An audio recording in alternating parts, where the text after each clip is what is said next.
All right, welcome back. Welcome back to the In Play podcast here at Cavallo Prestige. We are very thankfully and gratefully powered by Cavallo. This episode is with a prominent name on social media at the moment for very, very good reasons, named Cooper Hamilton.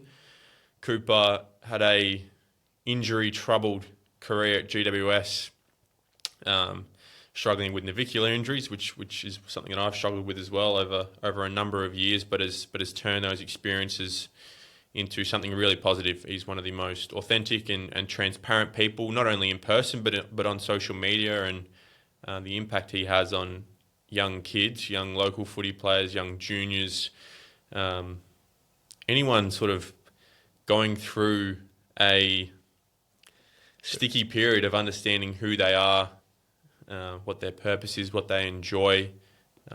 And he's one of the very few people, unfortunately, who is openly sharing that on social media in a really powerful way. So it's a pleasure to have him on today. Bryn, what do you reckon?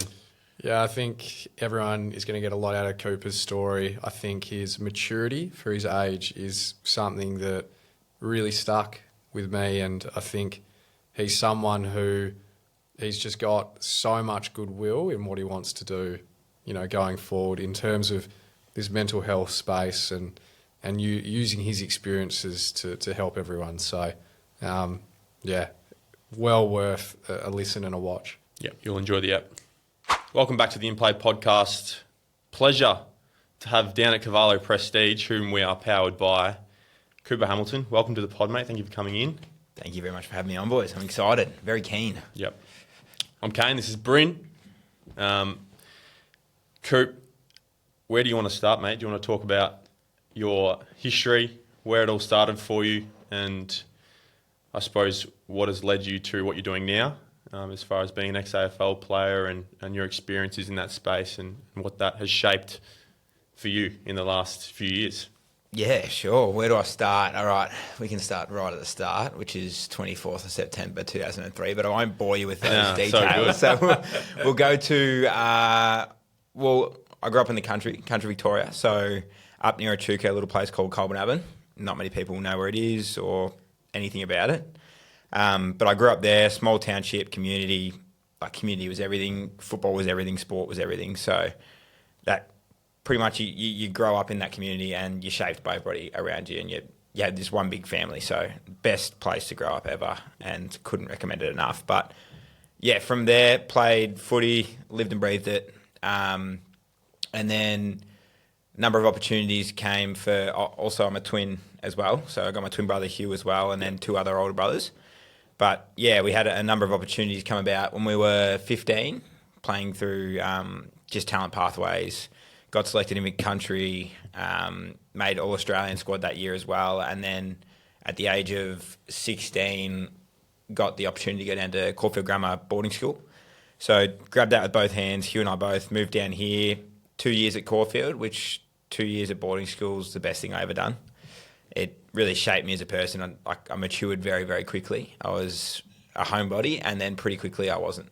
So That was sort of a very, very big change in my life. And off the back of that as well, COVID happened. So spent long periods of time away from home at boarding school, and off the back of that made lifelong friends, and grew up very quickly. What in particular about the boarding school environment had the biggest impact? Probably just like, I'd say, you don't necessarily fend for yourself at boarding school. Like, everything's put out there for you, but you face different challenges and you meet a whole different sort of, I guess, type of person when you move to a boarding school. Not the people in the boarding house, they were amazing. They were just country bumpkins like me. But more so outside of the boarding house, it was Caulfield Grammar, so there's much more affluence in that sort of environment. Yeah. And you sort of learn to, I guess, communicate with people differently, because you can't go up to them and just say, like, oh, hey, how are you, type country stuff. Like, there's a certain, I guess, demeanour you have to display in that environment, which I didn't change too much about who I was, but I just became aware of things that were okay and things that weren't okay, country versus city. Yeah. But yeah, like I said, I would never ever change that for the world. Like, going to boarding school was the greatest thing. I've made lifelong friends, both in the day school and then both in the boarding school as well. And then that really set me up to, I guess, transition to living in Sydney as soon as like school finished, and 3 weeks later I was drafted to Giants in the rookie draft and pretty much was already able to fend for myself a little bit and move up to Sydney and spend 3 years yet like in the Giants and around the Giants, which was the most amazing experience ever. And then so drafted to the Giants, moved in with Finn Callahan and Leclerc, who are both still there now. And yeah, it was sort of hit the ground running. You get up there, you start training, and it's, how good's this? Yeah. Like, I was straight in, first day at the club, I won the 2K time trial, which was On top of the world. great first impression. That was my strength. So, like, in the draft combine and everything, I focused on 2K time trial because didn't play much footy throughout my draft years because of COVID, so very limited sort of games to go off. And then show up day one, win the time trial, and it's like, shit, how easy is this? This is awesome. Yeah. Off the back of that, full pre-season, and yeah, the season sort of came around like that. Like, it was very, very quick, sort of into it, and was loving every bit of it. Within, I'm going to say 7 weeks, I made my debut, which was massive for me. Like, being a rookie pick, sort of, you're not expected to debut or anything like that. They're taking a chance on you. They're just going, oh, here you go. Like, you've shown stuff, so we'll see how you go. But Giants were amazing to me, and I had some great mentors up there when I was up there. Yeah. And yeah, by I think it was round 7 v Adelaide at Adelaide Oval, debuted, and it was the coolest thing ever. If you asked me to remember anything about that, I couldn't actually. It's amazing how much like the adrenaline takes over, and you just cannot remember for the life of you what happened. Yeah. The only vivid memory that comes out to me is taking a mark 45 from Adelaide's goal, turning to my left, seeing Sam Taylor, and completely shanking the ball and doing a D50 turnover. The only thing I remember was a negative from the game. Did it go to a goal? It wasn't a goal. Thank God. Thank God. But isn't that funny how that happens, though? It's such a positive experience. It's going to be a lifelong achievement, but the biggest is negative. Like, well, it didn't help as well that straight after the game, caught up with all my mates and got absolutely smashed. I like that. Yeah. Like, I celebrated, had dinner with the family, and then I was straight into the beers and stuff like that, which was great. I wouldn't change that, but probably didn't help with the old cognitive side of my brain. But it was, it's a memory that I'll sort of kind of be able to hold on to for the rest of my life, what I do remember from it. Yeah. And then, played another 3 games straight after that, and then played in Leon Cameron's last game as an AFL coach. And very, very emotional times for that, because he was obviously debuted me and everything like that. Mm-hmm. And then the week after, didn't get a game and didn't play for the rest of the year. So it just sort of fell out of favour with the coaching staff there, and I was pretty naive and stuff like that. I just sort of thought that, I'll go back to the VFL and play again, and didn't play again for the rest of the year. It was pretty flat. And then massive pre-season, off-season, pre-season. I reckon I put on 6 kilos over the pre-season or the off-season before coming back to day one. Bleached my hair as well. Mm-hmm. So I come back looking like a completely different bloke. And Adam Kingsley was appointed our coach. So it was like, okay, clean slate, great. Rock up day one, get beaten in the 2K time trial by Toby Bedford, who beat me about 3 times while I was up there. He pipped me every time. I'd be leading the entire time, last lap. He'd just go hell for leather and take over. And geez, it pissed me off so much. Like, you think you're the king of it. And that's then your thing. This bloke just comes in and just takes the mickey out of you. Yeah. And then pretty much off the back of that, had a little bit of an interrupted pre-season, had a couple soft tissue injuries and stuff like that, but Kingers was really, really good to me, and Craig Jennings, my coach, my line coach, was really good to me, and Ben Hart, and got the opportunity to play. I was emergency for the first round, for opening round, and then got the opportunity to play round 1 over in WA against West Coast. Thought I had a really good game. The next following week, played against Carlton, didn't have as great of a game, got subbed out. Following week against your Bombers, played as a sub and came on in the last quarter. And then my 4th game of the year was the following round, which was the first ever gather round against Hawthorn. And it was awesome. bloody sick game. Harry Himmelberg took a hanger, and then he saved it up the other end, and that was the last ever AFL game I played. Yep. So over that period of the pre-season and into those games, I was dealing with a little bit of foot pain, and I sort of flagged it with the physios and said, I'm just getting a lot of stiffness in my foot. What can we do about it? And they sort of mobilisation and stuff, like you know exactly what it's like. It's sort of, you go in there with a niggle, but if you're playing AFL, you don't really want to let on to the extent of the injury you're playing with, because you're like, hey, and I was considering myself like, I'm a rookie. I've got to hold on to my spot here. I can't really let on to how bad this injury is. So like being a sub against Essendon was probably a blessing in disguise, because I sort of got through the game, was really bloody sore every time I warmed up, but I only had to play a quarter, and then the top-up running at the end, no one was really watching, so I just limped my way through that. Yeah. That was a really interesting one. And then, after that Hawks game, I tried to sub myself out of that Hawks game, and we'd already made the sub, so I couldn't do it. And I remember after the game, I was just thinking, this isn't right. Like, I can't really walk here. And on the Monday, I think it was, post the game, walked into the club, got told to go for a scan, and got told to go off the scan the day after the game, and then walked into the club on the Monday and left on crutches in a moon boot and told season was done. So that was like, you ride this massive high of, I'm an AFL footballer, blah, blah, blah, like, this is great. And then you're brought straight back down to earth pretty quickly. And it's like, oh, shit. I've never really had a long-term injury like that. Like, I've had broken bones. But like, when you're told that you're going to be out for 5 months, 6 months, you're like, oh, shit, I'm paid to do this and I can't do it. What do I do? And off the back of that, went through some pretty dark times and stuff, in terms of, I fell into some really bad habits with like eating disorder. I thought I was 90 kilos at the time. I was like, I've got to trim down, and I lost 12 kilos in the space of not even 3 months. Like, I was eating next to nothing, which is so detrimental as well to my recovery from my foot. And pretty quickly fell into a dark hole and really changed as a person. You've had your struggles with injury as well. It's not rehab, as much as everyone gets around you, it's a really lonely place. And unless you've got some close friends in there who are also in the long-term rehab, it can be really, really difficult. You see blokes come in with a 4 to 6 week hammy or something like that, and it seems like they are in there for the blink of an eye, and then they're out again. And when you're in there for the rest of the year, you're just thinking like, oh, this is just so unfair. Like, what am I supposed to do? You check out of everything. So I completely checked out, and was lucky enough to get a contract at the end of the year. I had to wait after the trade period and everything like that. Recovered from my foot, or so I thought, and went overseas over the off-season, trained really hard off-season, and came back day one, and I'd had a little bit of pain in my foot over the period, over the off-season period. I flagged it with the podiatrist and said, hey, look, my foot's a bit sore. And he's like, no, you'll be fine. It's just a bit of joint soreness. You'll be right.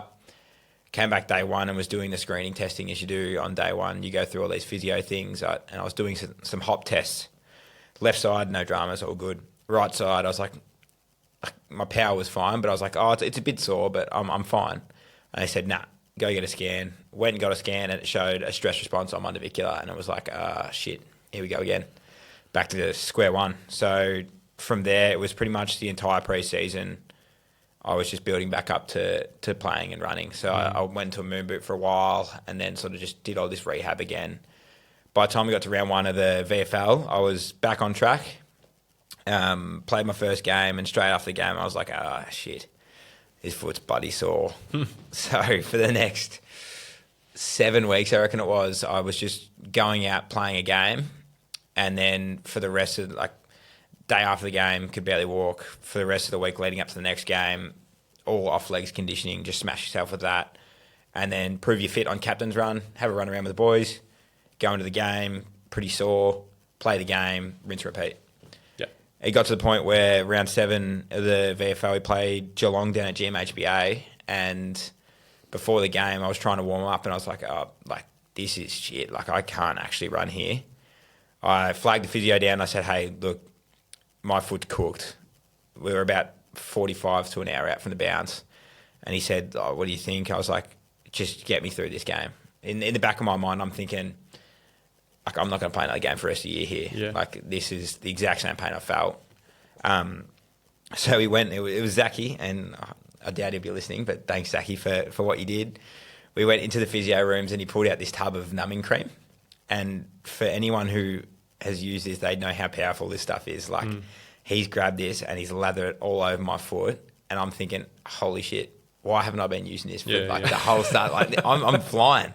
Went out there. My first kick, I remember, I got the ball on the boundary line, like right tucked up against the boundary line, and I've dropped the ball on my foot, and I'm just going, what's just happened? Like, I had no feeling in my foot. There's no sensation in your foot. So I've kicked this ball, and it's just gone straight out, like completely out of bounds on the full. And I'm like, this thing's really good, but this is scary. Zachy, what have you done? Yeah, literally. It's like, Zachy, I had to check I still had a foot because I just couldn't feel anything. And yeah, got through the game, and I was thinking, even after the game, I was like, Zachy, mate, this is good stuff. Like, let's just keep using this. Next day was dreadful, shocking. Like, I was getting around my parents' apartment, and I was like, oh, yeah, we're in some trouble here. We're in some strife. Zachy. Oh, I was like, done the cream. Yeah, the cream doesn't work too well. Went back up to Sydney a couple of days later and got the scans, stress on the navicular, and it was like, okay, we're not even midway through the season. My contract comes out at the end of the year. I've played some shocking football up to this date. I'm thinking, I've got to get back and play games. So we spent the next 8 weeks sort of deloading the foot, working up to running. It would get sore, deload the foot, just like this roundabout, this roller coaster, I should say. And it got to the point where I was like, nah, I can't do this anymore. Like, mentally was just the most frustrating thing I've ever experienced, with sort of like my body just felt like it kept on failing. And so consulted with the physios, went and saw Gabrielle, my podiatrist, and then went and saw the surgeon, and the surgeon was like, yeah, look, the only thing you can really do now is just surgery. So I got a hip graft taken and a plate put over my navicular, and then I got bone spurs shaved off my ankle 6 weeks later and got delisted, and that was pretty much the end of it. So that was my AFL career to a T. And then post delisting, moved back down here, signed at Carlton VFL, rehabbed the whole thing, and foot's back to normal now, which is great. And yeah, now I'm just trying to enjoy football again, because I sort of, in that rehab period, lost a lot of love for the game, and it became more of a chore than a game, really. And that brings us pretty much to date. Yeah. That's so similar to my journey and experience as well. Obviously, I knew there were some similarities, but like the experiences and the injury roller coaster of trying to potentially flag things and maybe not getting the response you want, but also trusting the people that are in front of you and saying, like, if they're saying this is okay, then I'm fine. You know, you try and sub yourself off in a game, and they say like, oh, you know, retrospect is such a great thing. And if you had hindsight, so many times I'm sure you would have said like, nah, I'm not going back out there. Like, can we just do this once and for all and sort it out? I want to ask you about the first time that you injured it. And you mentioned sort of the naivety of being on top of the world and like coming in, being obviously a fantastic junior footballer, and not necessarily ego that comes with that, but sort of the confidence that comes with that. And after the first injury, did that strip away any of that naivety? Did you think at that time, did you have any sort of inkling that this could be, like the pathway to the end in a way? Nah, never popped into my mind whatsoever. I certainly wasn't an arrogant kid. Like, mum and dad made sure that wasn't the case. And growing up as the youngest of 4 boys, you're never really arrogant. Like, you're the run of the family. But when I did hurt my foot and it sort of was like, okay, season done, at that point I was sort of like, I had bleached blonde hair, and like people saw that and were just sort of, they were calling me Guinea at the time. Like, and I was loving it. I was like, attention, like giving, like I wasn't arrogant, but I loved the attention. And then as soon as you like put into rehab, and it was sort of like the hardest thing about the rehab wasn't the fact that I knew I was done for the season. It was the fact that every time they released a rehab report, it was TBC. So you always have questions from people like, oh, when are you coming back?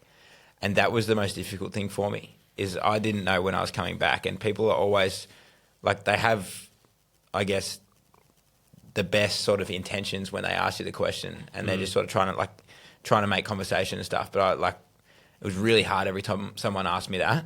But I still had this, like you said, naivety. Like, I remember going into the gym and I got told my season was done. And I remember taping up my wrist to gym and writing 17 on my wrist, because I was like, round 17, I'm going to be back for round 17. That's where I'm coming back. And I would do that pretty much every gym session. I'd do that. And it got to the point where, like, you're getting around 14, 15, 16, and you still haven't ran over like 5Ks, and you're thinking, oh shit, maybe I'm not right here. Yeah. And then coupling with that, my confidence just kept on getting knocked back and back, because at that time as well, I wasn't guaranteed a contract. So there was this naivety from me. I keep saying that word as well, naivety. I don't know what a synonym is for it, but I immediately thought, once I'd injured my foot, I spoke to a manager and said, hey, like, can we get contract talks underway? Because I want another contract, obviously. And he was sort of like, yeah, I'll talk to him. And I can still remember he sent me a text, and it might have even been a phone call. Shout out to Miso if he's listening as well, John Mason. And he sort of said, like, they can't give you an offer right now. And I was like, what? I was playing footy when I got injured and season-ending injury. Like, you obviously like me enough to play me. Like, why won't you give me a contract? And that sort of, the closer we got towards the end of the season, that got louder and louder in the back of my head. And my confidence, like, the noise of that went like this, and my confidence just sort of kept going down.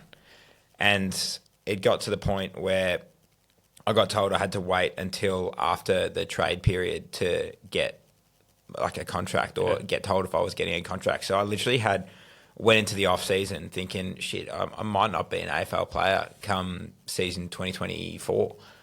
And funny thing about that is I actually signed my contract at 3:00 in the morning whilst I was in Serbia.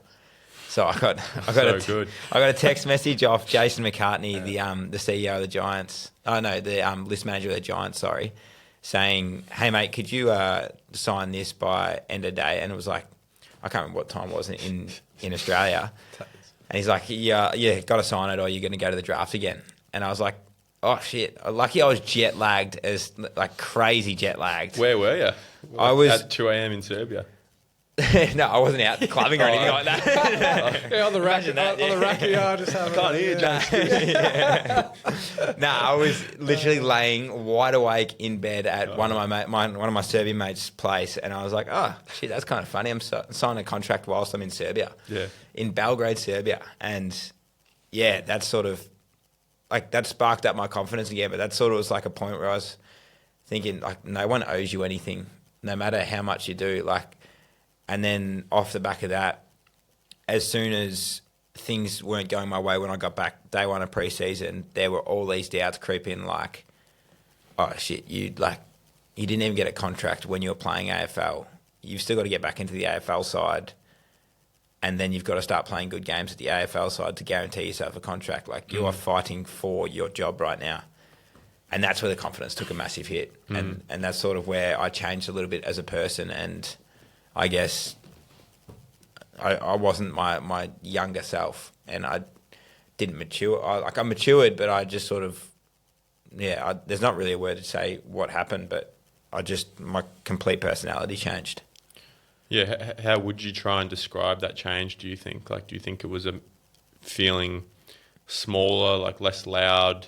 Do you think your personality sort of changed at the club in terms of your extroversion and who you are day to day, or more just in relation to football? I've always been a pretty like vocal out there, like sort of person, like, and I was always like that at the club as well. So I wouldn't say it affected me too much, around being around the club, but coupling that with the issues I had as well with the eating disorder that I sort of got when I injured my foot. That altered my social life, I guess. And your social life when you're at the Giants, for context, like everyone, well, most people at the Giants are from interstate. So everyone who goes there on the weekend, you're hanging out with the boys from the club. And after training, you're hanging out with the boys from the club. And I really insulated myself when the old injury sort of thing happened. And I used to be the first one to the pub after a game, not because I was a serial piss drinker, but because I loved being around the lads and loved sort of just chatting shit and the whole camaraderie of it. And then as soon as that injury hit me and my focus turned to different things outside of football, like I really isolated myself from the group, away from the club. So that was a real change in my personality. That's probably the only thing. Like I felt this massive isolation when I got injured and was in the long-term rehab. And I've probably, through behaviours and patterns I picked up, I alienated myself from the club and from the boys a fair bit. And that certainly doesn't help when you're away from home as well. You feel very, very alone when you're going through all that sort of stuff and you don't feel like there's anyone you can lean on. And yeah, off the back of that, almost threw footy away a couple of times whilst I was at the Giants and coming back to play as well. Mm-hmm. Who, or it could have been your own journey, but who helped you in that stage where you were isolating yourself? Did anyone help bring you back, or was this a self journey that you went, no, I'm definitely away from where I need to be here? Like, how did that whole process happen? There's a couple of people that really helped me. Firstly, the sports psych at Giants. I had a really good relationship with him pre-injury, and then post-injury, he sort of, like I was always open to going and seeing him, but he sort of picked up on me changing a little bit. His name is Paul Penner, absolute ripper. And I probably went to him once a week for the entire season of 2024, so that's about 20 odd weeks straight. And most times I'd go in there and start crying. Like I'd just go in there and just be like, mate, I can't do this. Like I hate this. And he actually gave me the option. He said, do we need to send you home? And I couldn't bring myself to say yes. I felt like I was letting people down, let my family down. But he was a massive rock for me. And he sort of was a real comforter away from home.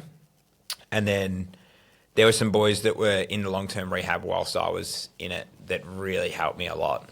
For one, Braden Pruce, who's now playing at Williamstown, he was just like a father figure / big brother to me.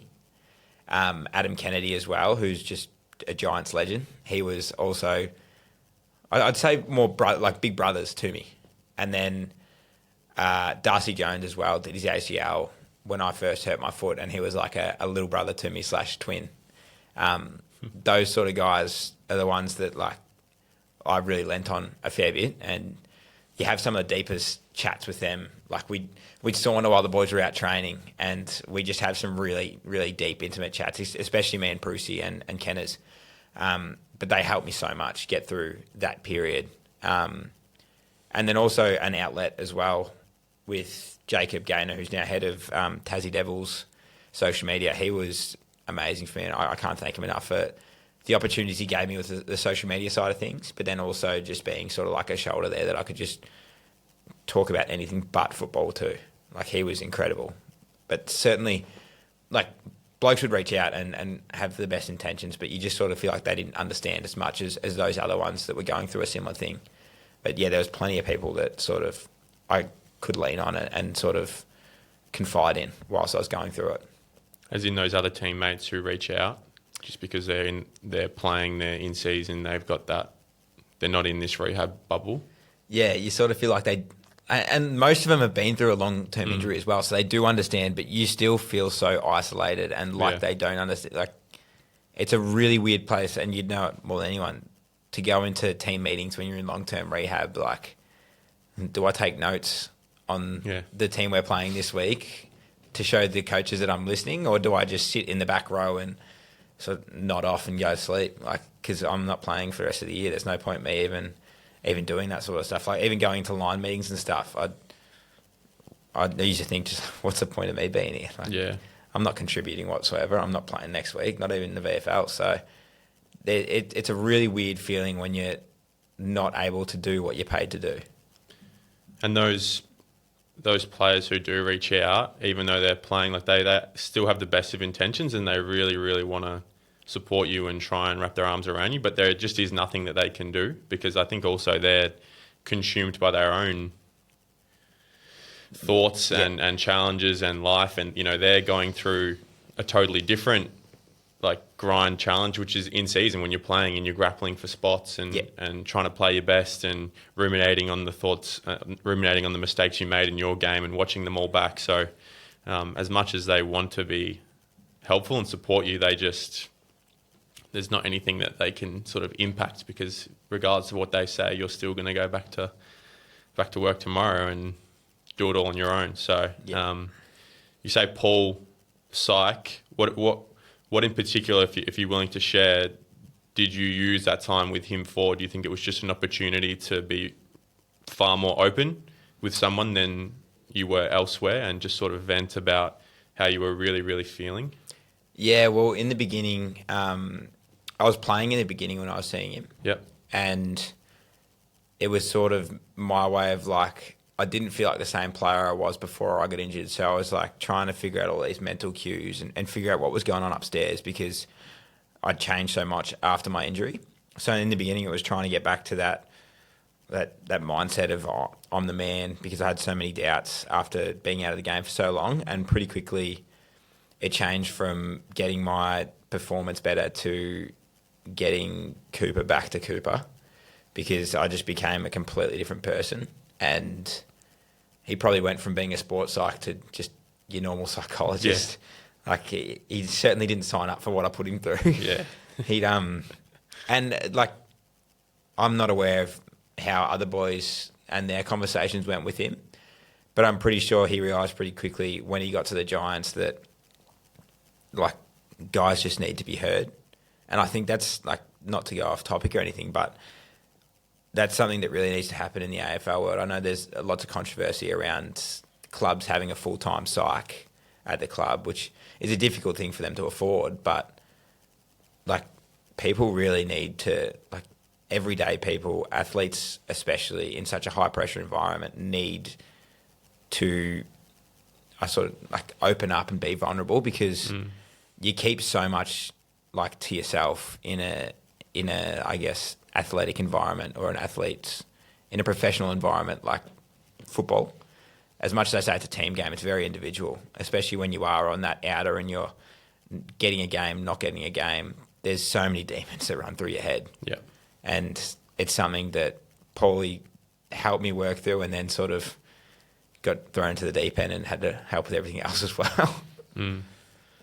Yeah, I've always just the idea that a problem shared is a problem halved, and I even think that's one of the most important things about having a partner, or even just family and important people in your life, is just to be seen, to have your sort of life and your achievements and your challenges seen by someone, because doing it on your own is a totally different sort of beast. I feel like that's a really next level philosophical take of why do people need a intimate partner? Why do you need a wife? Why are we attracted to that? Is because we want our lives to be observed by someone else, and to have recognition, not on a large scale, but just to have someone in the trenches with you, potentially in the things you're going through.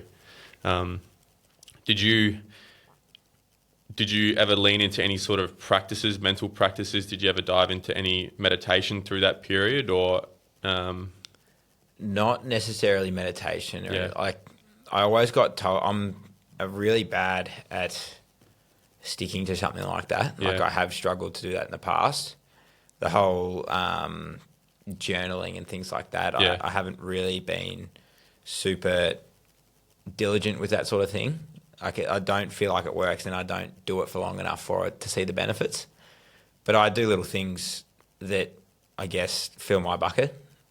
I'm a stickler for waking up early and going for a walk. That is meditation for me. Mm. I'll do it with no music, or I'll put on an audio book or something, and it's you get I'm just a big believer in having time to yourself to switch off, because my mind goes crazy, and then when I'm out there walking, it's just that's my time.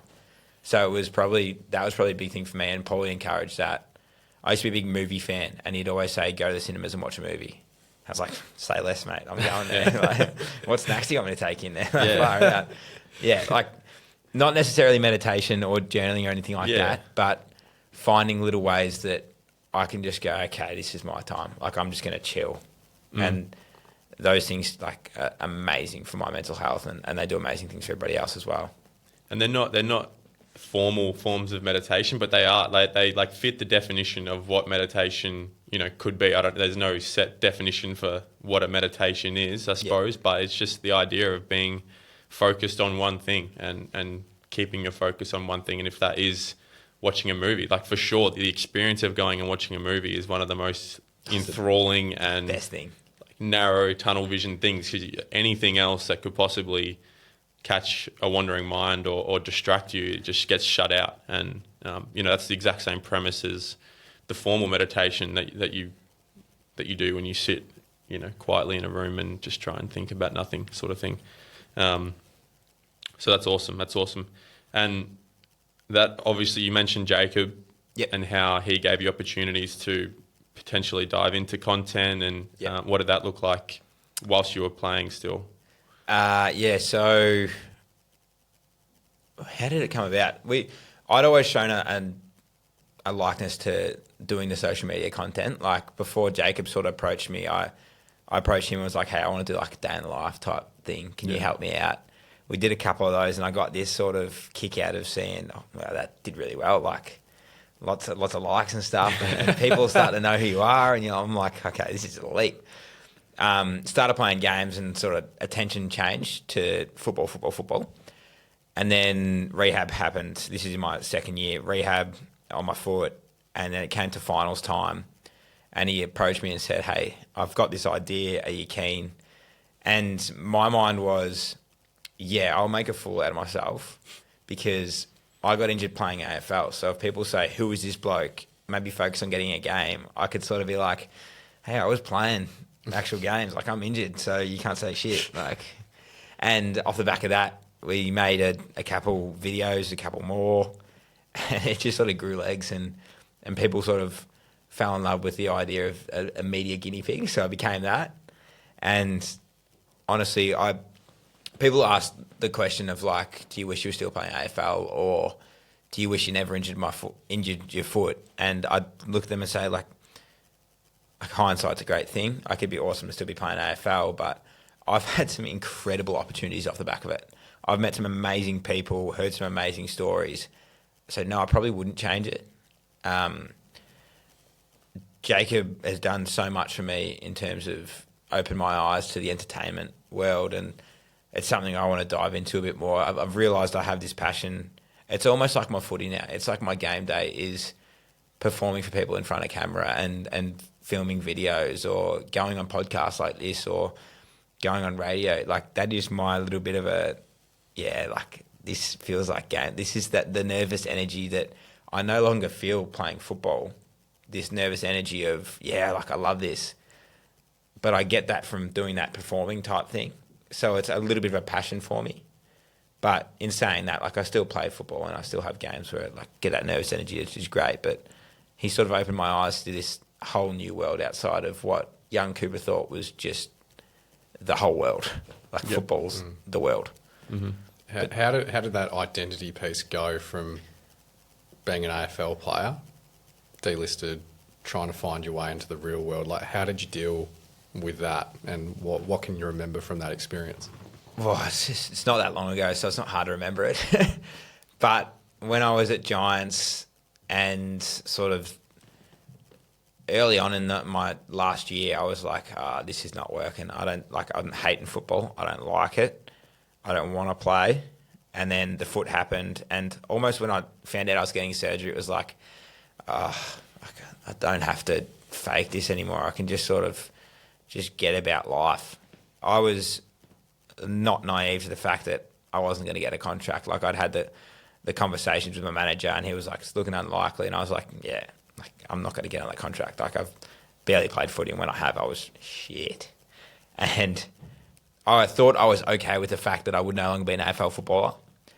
And then you get delisted. I filmed a video when I got delisted, and I had like this massive fanfare. It was great. I was like, yeah, this is awesome. But there's a real low after that. Like you go out on such a high, and I was feeling great. And then pretty quickly you realise everyone just goes about life. And you're no longer an AFL footballer. You're now just an unemployed 21-year-old. And you're just going about life like everyone else. You got mates who have finished or pretty much finishing their uni degrees. Like I was studying while I was up there. I wasn't dumb enough to not do anything. Sorry, I shouldn't say dumb enough, but I was smart enough to study while I was doing it. But all of a sudden it was like,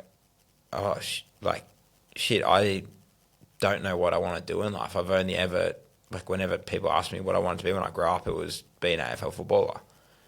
And then pretty quickly you're like, oh, wow, you're in the real world and you got to earn money to live. And you're not getting that handsome paycheck to kick a sack of air around a field. So yeah, it hit me really, really hard, and it's something that I wasn't expecting. I thought I was going to be okay with, but off the back of that, I also was just like, hey, bugger it, I'm going to document this journey of having no idea what I'm doing, and I'm still like, look, I'm still documenting that journey. I still have no idea what I'm doing, but I built sort of a little bit of a community of people who are like, hey, I feel the exact same. It's okay. And every time I post a video where I'm like, I'm still struggling with the whole identity shift, and it's been 2 years now. I should be getting over it, but I'm not. But I get all these messages from people, and they say, look, you don't have to have it all figured out. Like I'm 30 or I'm 50 and I still don't know what I'm doing. I didn't find out what I wanted to do till I was 45 or something like that. Like you realise that it's an issue that everyone goes through, but it's very rarely voiced out loud. And there's a massive sort of, I get a massive comfort from those messages that I get from people where they say, like, mate, you're so young. I'd give anything to be in your position of not knowing what I want to do when I grow up. Like, just embrace it, try everything. So that's sort of, I guess, in a roundabout way to answer the question, how I've dealt with the identity shift, and also that I'm not finished with that identity shift yet. And I've no doubt that my identity is going to shift a number of times over the next however many years I live. Like I certainly won't always be the social media guy or the AFL footballer, or I honestly have no idea where it'll go, but it's kind of cool realising that it can go any way you want it to go. Yeah, I feel like that's a very important point, that your self-worth doesn't have to be tied to that one identity. Like, obviously for you two, having played AFL, for a lot of people, and probably for most people listening to this podcast, it is the be-all and end-all. It's like AFL goals. If I make AFL, this is going to be me. Happy ending, rah, rah, rah. But even the most productive AFL players, their careers come to an end. So everyone at some stage has to deal with that identity shift. And yeah, that is the biggest secret going around life for anyone, I reckon, under 20, is no one knows what the fuck they're doing. Yeah, you think you leave school and you're going to have it all figured out. 100%. Doesn't work like that It at all. does not work like that.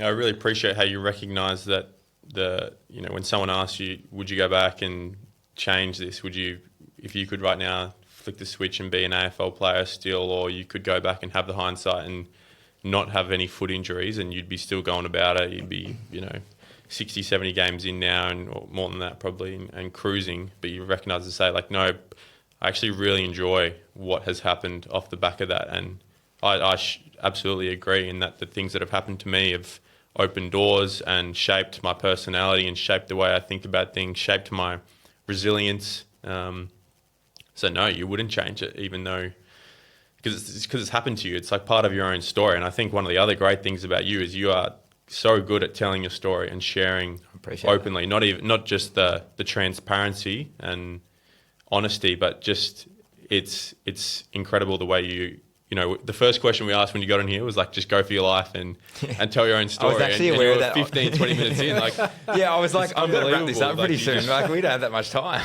No, like having clarity over your own journey and why certain things led to certain things and how that shaped you is incredible. You say you don't know what's next. Like, what if you had to look 3 years into the future, not too far. Yeah. What does that look like? What Ideally? do I want it to look What like? do you want it to look like? What do Yeah. I want it to look like? Still having an impact on, I guess, people around the same age, younger, older, like still being able to be a voice for many, and share things that people don't necessarily share. Like I'm pretty open and honest on my social media when things aren't going good, but also when things are going good. So just keep doing that and sort of be a voice for a lot of people. But I've started doing a bit of online coaching and stuff like that, and I really enjoy sort of learning people's stories and helping them to achieve a goal. I have found a little bit of a passion for being in front of the mic and being in front of a camera and stuff like that. So honestly, I'd love to find a way into sort of the entertainment industry and sort of use that as a way to sort of make people laugh and smile, because laughter is the best medicine. Like nothing better than that. But look, 3 years is a long time. I'll be 26 by then, which is still very young, but I've got no idea what it's going to look like. And that's scary, but also really exciting. Like you never know what tomorrow's going to look like. So that's, once again, scary, but exciting. Like I have no plan laid out. I'm literally going at it day by day. Things pop up here and there. It's a pretty cool sort of place to be in. And when I get to 40, 50, I know that I'm going to look back and go, hey, I wish that you just slowed down and enjoyed the moment right now. So that's sort of how I want to go about it, is just enjoying the moment right now rather than focusing too far into the future. Digressing a bit to your social media and touching on KB's point about how open it is, that you put out a post recently where I guess describing it from an external point of view, you just let things go as you felt. What made you want to do that? And then 2, what was the reaction you received from people when you put that out? Yeah, so that was not last week, the week before, I think. And I was just having a really average day. I can't actually explain to you what I was feeling that day. And you get those days as well, don't get me wrong. Everyone has those. I just found that I was compounding a couple of them, and I was like, hey, bugger it, I'm going to just talk in front of the camera and tell everyone how I'm feeling. And I'm going to be completely honest with you, I hadn't cried since, I don't know when, maybe since like a funeral I've been to or something like that. And as soon as I started talking to the camera and like saying that I was struggling, I felt like I was already talking to people because I knew what I was going to do with the video. But I literally like started choking up and tearing up, and I was like, oh shit, like I mustn't be okay here. But you would be so surprised with the feeling that I had once I just was like, hey, I'm going to post it, and then put my phone down. It was almost like admitting that I wasn't doing great was this weight come off my shoulders, because I don't know, like you sort of feel this pressure to have everything figured out and to put on a brave face, especially, I don't want to like stereotype, but men sort of aren't as open with their emotions.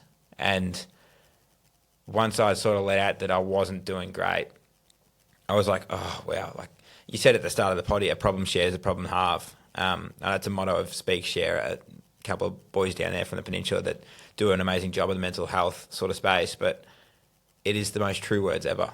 Like as soon as I voiced those concerns, like halved them, like drastically. And the response off the back of it was overwhelming, to be honest. Like I had hundreds of messages, hundreds of comments and like texts and phone calls. Like I was, it almost was a little bit counterproductive because I just felt overwhelmed then. Like I didn't have time to feel sad because I just had all these messages. I was like, oh God, I got to get back to everyone. And I think I got back to most people. Spent a lot of the screen time went through the roof. But yeah, I think it's just something that isn't necessarily talked about enough, or when it is talked about, it's certainly it's hard to explain. Like it's a bit of a subject where it's looked at holistically, like men's mental health, like everyone struggles and stuff like that, but you never really hear stories of people who are struggling, and people don't often like open up themselves. Like you hear all the stats about, and there's some damning stats out there about mental health and I guess the consequence of poor mental health, and I won't go into any of those numbers and stuff, but you never actually hear it from the people who are struggling, and people don't actually voice their own circumstances. So I felt like I'm on social media, I post everything. I might as well just voice some opinion. Maybe it'll help one or two people. And by the messages I got, it helped a lot of people. And I was really happy with it, to be honest. Oh, it was incredibly brave of you to do, and I think it was very that. raw and genuine. And I think the more people that feel comfy in doing that, it doesn't even have to be public as well. Just even doing that to a friend, family member, partner, it's just got to be so beneficial. How do you manage sort of the pre nerves of going out with a video like that, but even just more generally around being on social media and putting yourself out there? Did you ever, or do you still get nervous about just posting generally and, you know, opening yourself up to criticism, having people who, of course, are going to hate, say it's cringe, whatever, all those sort of things that every sort of content creator is going to get, a small, you know, sad and unfortunate group of people who feel that way. Did you have that to begin with, and are you still in that at all? Or? I certainly overthink everything I do when it comes to posting on social media, but I don't get too many negative comments, which is I'm very grateful for. I'm not sure why that's the case. Maybe it's because I'm just very transparent and I just try to be a good person. I'm certainly not going out there to make anybody feel bad or, I guess, like drag others down or anything like that. But yeah, I think everyone deals with like the anxiety that comes from just sort of posting stuff on social media, or even anxiety in everyday life. Like, we all have this feeling of like the main character syndrome. When we walk outside, everyone's looking at us, which they're not. No one gives a rat's ass what you're doing. But you certainly just compound that sort of feeling and act like everyone's criticising your every move. But I got to the point where I actually don't even know at what stage I was just like, hey, stuff it, I'm going to start posting stuff and I don't care what Joe Blow says. Certainly I still post videos and I go, yeah, like even after posting that video, I went out to play footy that weekend, that Saturday, and I sort of was really scared as to how people would look at me around the club, around the community and stuff like that. Everyone was super supportive, and most people didn't really say anything, which is exactly what I wanted. I just wanted it to sort of be like, hey, Cooper's here and Cooper's just Cooper. But I had messages off teammates, opponents who I played previously who was just like, mate, thank you for posting something like that. Like, I've been going through similar stuff. So powerful, that message. And I was like, holy shit, like this needs to be spoken about a lot more. And there needs to be more awareness around sort of being vulnerable and being okay to open up. So I don't know if that really answers the question in terms of how I go about the sort of anxiety around posting, but I think after a while I just sort of like, it's part and parcel of what I do. I walked through Adelaide Airport last week in a full Adelaide Crows outfit. And like there was a really liberating feeling doing that. In the beginning I was like, oh my God, everyone's looking at me. And then I was like, wow, like no one really gives a shit. They might look at him and go, what an idiot. But no one really gives a crap. Like embarrassment is an underexplored emotion, to be honest. Yeah. And I don't even know if that answered the question. I feel like I was just dribbling absolute shit. But yeah, that's how I sort of deal with it. Adelaide, pick the quietest airport as well. Mate, and 8:30 at night too. Yeah, so it's like... Go peek out Melbourne Airport, see what you get. Oh, geez, that would be... Well, Adelaide Crows outfit, they stand out like dog's balls. They do. Tricolours. What would be... Because obviously, like, you know, you're still super young, but you've gone through a lot, and I feel like a lot of AFL players that you chat to mature quickly. You have to, right? So you've lived a lot of experiences that some people, when they're 50, they haven't even had. What would you say to someone who is 16, 17, 18, sitting there now, feeling all these feelings? Like, what's your advice to people just to deal with that, get through it? It can be personal, it can be general. Like, what would you say? Well, we've said the line a couple of times, but a problem shared is a problem halved. Like, the power in opening up to somebody and realising that you don't have to go about all these things alone. The funny thing is, anything that you're experiencing, whether you're 10, 12, 20, 40, there's a high chance and almost a certainty that somebody else has felt that way, even in your immediate family. Like, it's not uncommon to have feelings of, hey, I'm not good enough, or I don't know where I'm going, I'm making things up. Like, as soon as you if you open up to a close mate and say, hey, I'm struggling here, they can go, there's a high chance they're going to go, hey, mate, I'm not doing great either. Like, it's a really sad reality nowadays, especially with social media, as like many people's vices is social media, and off the back of that, social media is like the breeding ground of comparison. Like, people go on there and instantly you're hit with this mid-20s bloke living overseas with billions of dollars. Yeah, like driving the Ferrari. Yeah, and you're just like, wow, my life is shit. So I think, like, if I was to give any advice to people who are watching, listening, like, just open up to people around you, because like everyone's going through similar sort of emotions, experiences. Like, it's not an uncommon experience. It's great advice. Yeah. What would you say to people thinking about getting into like content, trying to build, not necessarily trying to build anything, even just sharing their life, could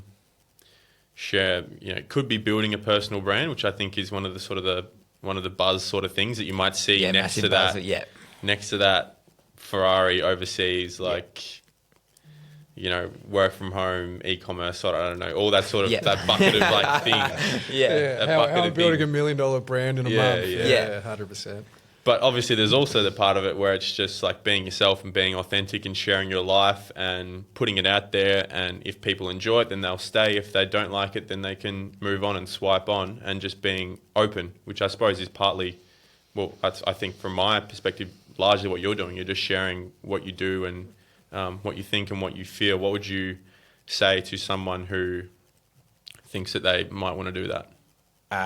The first thing, share something you'd be comfortable sharing with your kids when you get older, because it's not going to go away. Yeah. It's like when you put it out there, it's out there forever. So if you're putting out stuff that you think when you get older is going to be cringy, it's a fair chance your kids are going to think it's pretty cringy as well. So that's sort of what I live by, is not posting anything because just for the sake of posting it. Like, I've got to be comfortable to live with this for the rest of my life. Yeah. So don't go out there and post, like, I'm not starting an OnlyFans anytime soon, because that shit's out there forever. That's probably my biggest bit of advice, is just don't just post for the sake of it. Like, take care and make sure that you really want to, I guess, and you're comfortable with sharing your life, because anyone can see it. Like, I'm posting all the stuff I post, not because, well, yes, like it's great to show people and share my life, because some people funnily find it amusing, but also the fact that in 20, 30 years, when I do have kids and they have kids and I have grandkids or whatever, I've completely documented all of my 20s. Like, every game I played last year, I documented. That is going to be the coolest visual diary for my kids, my kids' kids. Like, when I'm 80 and they're like, oh, what were you doing in your 20s? I'll be like, Cooper Hamilton on Instagram. Run those views up, guys. What's Instagram? Literally, it's going to be, it'll be obsolete by the time I get to that age. But right, like, I find that really cool that I've documented all of that, and it's sort of what I assume is going to be there for forever, or for a very long time. What do your family say? I imagine they're obviously really supportive, but what kind of support, and what are the sort of things that they say to you around what you're doing? Super supportive. They've always been, mum and dad have always been like, if you enjoy what you do, do it. I'd like, find things you enjoy and do that. They've been amazing. They haven't pressured me into finding a conventional job, or like, I'm still going to uni at the moment, still studying, so they understand that, but they've always backed me to the hill. Like, they're amazing and I love them to death. My brothers as well, they've never thrown an ill word my way. And I've always got that sort of leveler that I can always say, hey guys, what do you think of this video? Or what do you think of this post, or something like that? and they'll be straight up. They'll say, "Oh, no, you look like a dickhead," or "No, it's actually funny. Like, post it." So it's great sort of having a little crew behind you that's like sort of audits your stuff before you post it. But I couldn't thank them, all my family, my friends, and everything enough. Extended family, like they've been phenomenal. You have so you got a twin brother. And I know you mentioned this concept of comparison, and I feel like that's potentially one of the things that twins struggle with. How has that played out?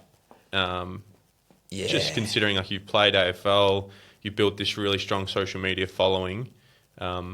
Is there anything in that like that you've had to manage or? Yeah, it was. Well, so growing up, you're always sort of competing with each other. Like we both played footy. He was, for lack of a better term, man-child, and I was the run. So he was playing senior football at 14 years old, and I was playing under 17s. Like he was the guy. And I got the nickname really early, being called Shadow. So I was just living in his shadow. So good. Yeah, great nickname. They've done well. It's pretty creative. Country nicknames are great. Yeah, it's amazing.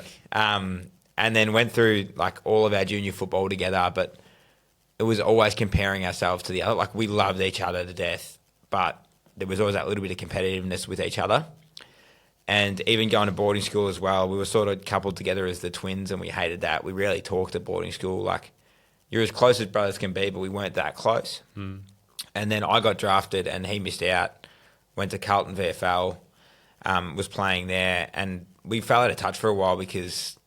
Not fell out of touch as in didn't talk at all, but talked very rarely just because I had this whole new exciting opportunity. I was living all these new experiences, and he was, I regret this to this day. Like he was in Melbourne and he was struggling a fair bit. He tells me now that like he went through some pretty dark places, similar to what I did when I transitioned out of football. Like this lack of self-worth, identity shift. You've tied your identity to football your whole life, and all of a sudden you're not that AFL player that you had always sort of, I guess, imagined you'd be.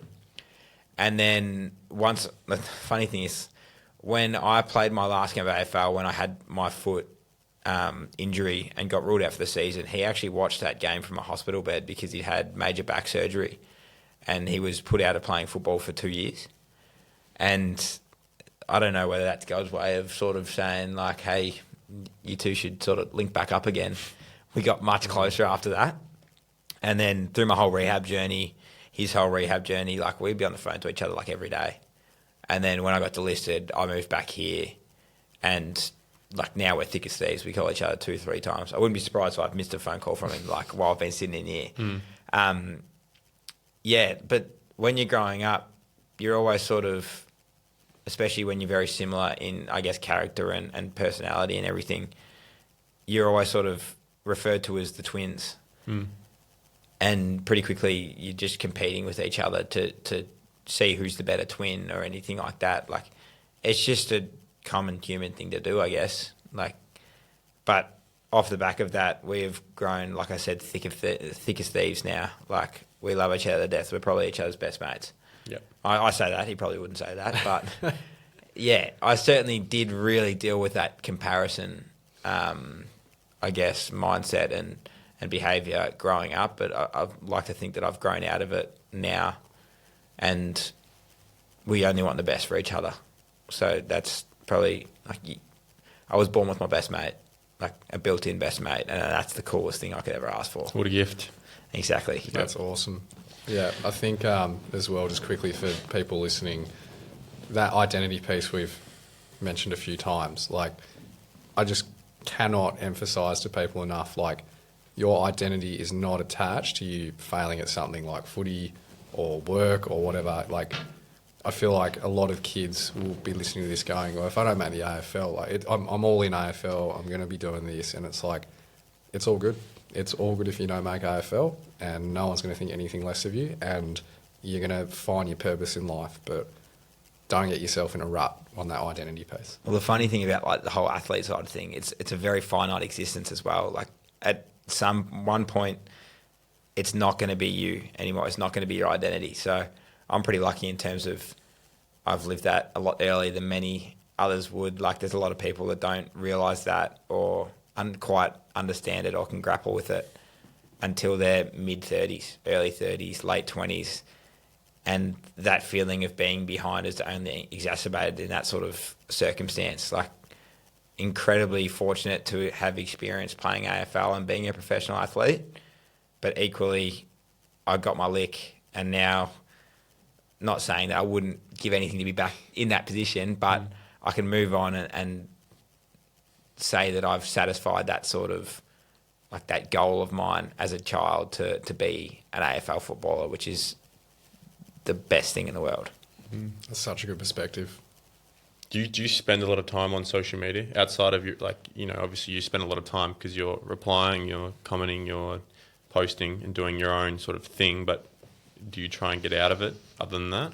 I try to, but I definitely spend an unhealthy amount of time on social media. That led to me actually doing like a whole cleanse late last year. I spent 30 days where I did not use social media for the entirety. I kept posting and I get people to post it for me, but I didn't use it for 30 days. Did you notice a change? Most liberating feeling ever. I did it over Christmas and New Year's. I was so much more present throughout that period. But I've gone straight back to my old habits. I'm straight back onto social media. Yeah. Maybe it stopped me using Snapchat, actually, so that's a little win. That's a so I've grown up now. I text and stuff like that now. But, try that, even for a week. It's amazing. Yeah. Even when you go, I don't know, I love camping. I love four-wheel driving, and you go to reception. Like I was on Fraser Island recently, and there's no reception if you don't have Telstra.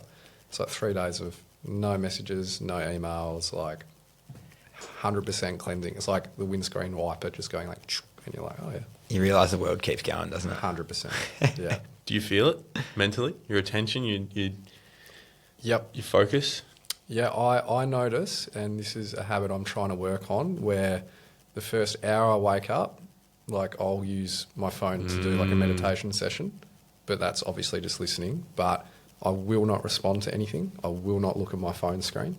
And then as soon as I don't master that habit, I notice that my whole day from there, I'm constantly checking my phone. It's crazy, isn't it? It's like, it is such a mind warp. And I think Em on the Brain, who KB and I love as a social media account, I don't know if you've heard of her, but no, I haven't. She's a neuroscientist, very prominent on Instagram. She's got the science behind it, where it's like your brain, in the first hour of you waking up and you checking your phone, signals that as your reward mechanism for the rest of the day. So if you hop on your phone and you check Instagram, Snapchat, it's like your brain going, well, that is what we're going for today. Whereas if you just delete it from your existence for an hour, it's like, oh, okay, well, we're walking, we're gymming, we're chilling out, we're productive, we're whatever. So wow, I've been trying to get that. I've been trying to do that. I was thinking about this morning when I woke up. I was thinking like, all right, let's get up. I just grabbed it and I just thought, I've got to do this one thing first. Like I won't scroll. I just got to do this one thing. Yeah, locked in, caught. Yeah. Mate, we've got a fast five finish. Oh, here we go. It's not fast. It doesn't have to be fast. We've called it fast five, but historically it's gone very slowly, and we're open to that. And we've actually added a sixth off the back of this. Okay. Let's go. And you'll enjoy. I might explain that one when we get there. But yeah. Right, first one. The biggest conspiracy theory that you're a believer in. Oh, wow. Nothing off the table. It's not necessarily like that I believe in it, but like the pyramids, how did they actually get built? Like, there's no way that was people doing that. Those things are like huge. Yeah. Like, what's your method that you like land on? Well, no, I don't know, but like, have you seen like all the sort of, I guess, theories around like how specifically they're situated? The alignment and stuff, yeah, like there's something bigger going on there. Like, yeah, okay. I don't have any other sort of opinions on it other than that's the weirdest thing ever. Bryn just loves this. He loves the idea of this Younger Dryas theory around that there was an ancient civilization around 14,000 years ago and they got wiped out by a massive flood or a meteor. There you go. So. And apparently, they're these godlike figures that lived in an ancient civilization who were really high tech, like maybe more than the Romans. This sort of lost city of Atlantis theory, and they were involved. They were there. They were helping him out. So we won't, because we could spend 4 hours on it. Yeah, please, bit of hearsay. So the Younger Dryas period is the Ice Age period. So this is scientific fact. It's happened, but obviously disputed whether there were civilizations before. But I think if we've gone from Industrial Revolution to we're launching rockets into space in a few hundred years, I don't know. Pyramids, that's not, as you say, that wasn't done by logs and ropes and... Nah, there's no way those Egyptians... Exactly. There's something to it. I like it. Anyway, it's good. we could I would love to do that. Bonus episode. Bonus episode, yeah. Subscribe. Yeah. What percentage of AFL, even broaden that to elite sport generally, do you think is mental versus physical? Oh, I'm going to say a 70 mental, 30 physical.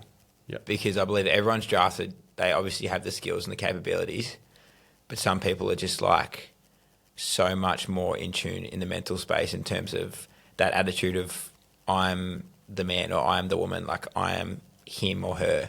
Mm. I used to have that when I was playing. It was sort of prove the doubters wrong. And then post-injury, it was sort of who am I? That's definitely 70-30. What are you guys... Are you... I've never played. Yeah, I've always sat on an 80-20. I'm 80-20. massively mental. I absolutely believe that and hear that from so many teammates, even guys that are still playing, that you walk in sort of on top of the world, completely fresh, no expectation of what's going to happen. When you're in the AFL, just feel like things flow and you're just having fun and enjoying everything, and then slowly that naivety, we love that word today, just gets stripped away and pulled back. You become an overthinker. Yeah. It's what happens, isn't it? And that's I suppose why we are doing this in play. Whole project and plan is to try and give young guys, particularly young guys, young girls, some tools to try and battle against that. Because otherwise, if you go in empty-handed with no sort of resource or tool or support mechanism, you'll just play 3 years and get delisted, crash and burn. Best. Your pre-game dinner meal, easy one. Pre-game dinner meal. At the moment, it's potatoes, sweet potato, pumpkin, chicken, and avocado. Double potatoes. I just love potatoes. Sweet potatoes, just a bit sweeter. So good. Huge. We've asked you a little bit of advice already, but this is just a broad best advice, one thing that you sort of live by or... Oh, one thing I live by. At the moment, it's very much in the mental health space. It's probably that problem shared, problem halved. Yeah. That would be the one bit of advice. We might even double up on this because the next question is, what's the biggest focus in sort of the mental health, mental performance? What's the biggest focus for you right now in that space? Could be anything. Oh, in the mental performance side of things, it's finding that enjoyment rather than putting the pressure on performance. Yeah. I'm really in a position where I want to focus less on how I play, but how I feel when I play. Yeah. And just sort of coming back to those childhood feelings when I run out and kick a footy around, just really enjoying the game rather than putting an expectation on myself and finding it difficult when things don't go my way. Mm. And without putting a focus on that, you'll probably play better, I reckon. You don't play better games by hating what you do, that's for sure. Ain't that the truth? All right, last one. Now, this is the first time we've done this because ideally we would have done this last episode and we would have carried it on. But the thing is, we want to ask you to give us a question to ask the next guest. Okay. Now, you have the privilege of knowing who the next guest is. We're not going to share that, but... Oh, wow. Put me on the spot here. What was the most pivotal, I guess, circumstance or situation or experience that shaped who you are today? That is ripping. And I know that they will have a lot of things that will go through their head because they've experienced a lot. Might need to write that down. Mate, thank you very much. That was awesome. Really appreciate you coming on. Again, an unbelievable ability to share and know your own story and tell it in a really articulate and impactful way. We absolutely thought you were one of the first people we'd want to get on here. Appreciate that. Thank you. Based on the things you're doing and have done, both as an AFL player and then after that. So keep it up. Appreciate you coming on. Can't wait to watch your journey, mate. Thank you very much for having me on, boys. I appreciate it. That's Well right. done.